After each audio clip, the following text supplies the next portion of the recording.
Hi guys, Yulia here. So this video is the continuation of a project that I did earlier where I was planting up planters and area around my kitchen door. And I have this beautiful cast iron planter, and I thought that I would build like a pumpkin tower in it. So to have this project done, you'll need number of pumpkins, whatever the height of your pumpkin tower is. It could be 5, it could be 7, it could be 10. Different sizes, ranging from large ones on the bottom and getting progressively smaller. You'll need either rebar or some sort of a pole. It could be a wooden pole. Anything that you can find that is tall enough to accommodate your pumpkins. Leave about 8 inches to drive it in the soil on the bottom of the container. So your container has to have a hole on the bottom as well to make your tower stable. So the next step is to drill your pumpkins, and I actually use the metal rod to make sure that the hole is big enough to put it through a rebar that I'm going to use, and then you just stack them up. So let me get started.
So the pumpkin tower is done, and it's the coolest thing ever.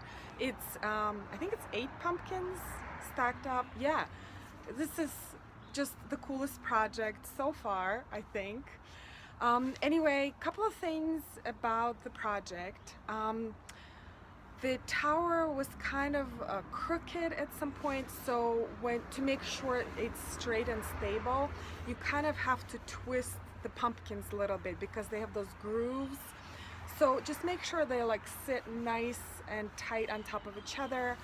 Obviously it's nature, it's not perfect. I don't expect it to be perfect. It looks pretty perfect to me. But the rod that I use for the pumpkin tower is just a tomato stake, and it's very solid. It's not going anywhere, it's not swaying. Other than that, you know, I don't expect this to last long, obviously, but I think it's really cool. I actually put 2 solar lights underneath. I can't wait to see it light up at night and see how it looks. It's actually quite tall. Like, I have to kind of squat a little bit so you can see the tower and me talking at the same time. Anyway, if you have any questions about this project or any other projects, let me know in the comments below, and thank you so much for watching. Thanks.